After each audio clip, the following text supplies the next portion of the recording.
আসসালামু আলাইকুম everyone, welcome back to নিতুর কিচেন।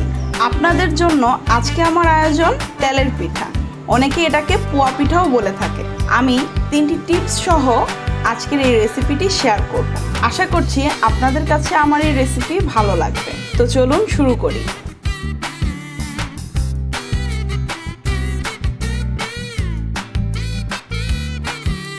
প্রথমে আমি 2.5 কাপ আতপ চালের গুঁড়ি নিয়ে নেব।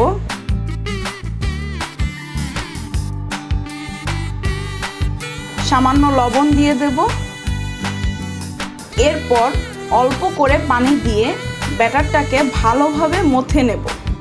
টিপস নাম্বার 1, এই স্টেপটা মিস করা যাবে না। এইভাবে ব্যাটারটা প্রথমে মথে নিলে পিঠাটা সফট ও ফুলে উঠবে। আমি 2 মিনিট সময় নিয়ে ব্যাটারটা মথে নিয়েছি।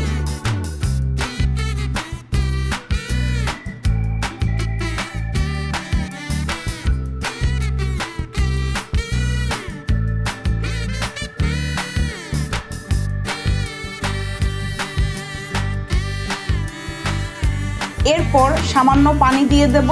এই পিঠা তৈরির জন্য আমি মোট 1 কাপ পানি ব্যবহার করেছি।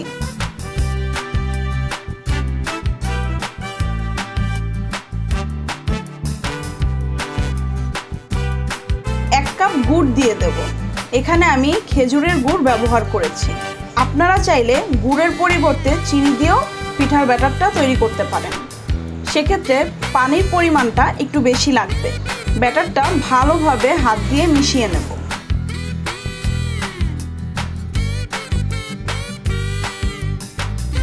পিঠার ব্যাটারের কনসিস্টেন্সিটা এমন হবে। এবার এই পিঠার ব্যাটারটা আমি 2 ঘন্টার জন্য রেস্টে রেখে দেব।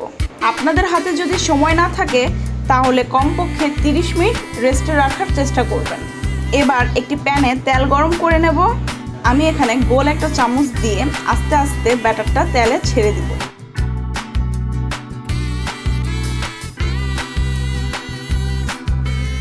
দেখতেই পাচ্ছেন পিঠাগুলো কি সুন্দর ফুলে উঠেছে।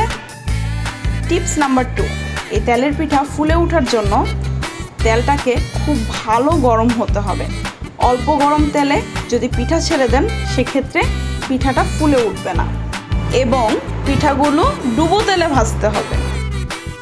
টিপস নাম্বার 3, যদি আপনাদের এই পর্যায়ে পিঠাগুলো ফুলে না ওঠে তাহলে ব্যাটারে একটা ডিম দিয়ে দেবেন। দেখবেন পিঠাগুলো ফুলে উঠেছে।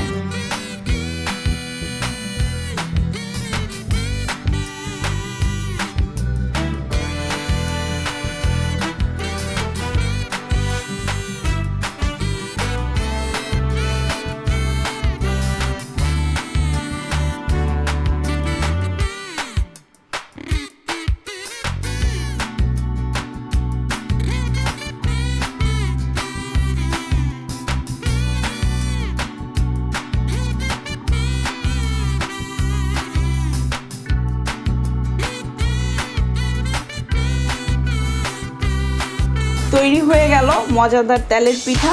ভালো লাগলে ফ্রেন্ডস অ্যান্ড ফ্যামিলির সাথে আমার এই রেসিপি শেয়ার করবেন। আমার চ্যানেলকে প্লিজ সাবস্ক্রাইব করবেন, পাশে থাকা বেল আইকন অন করে দেবেন। লাইক কমেন্ট শেয়ার করতে ভুলবেন না। সবাই ভালো থাকবেন, সুস্থ থাকবেন। আল্লাহ হাফেজ।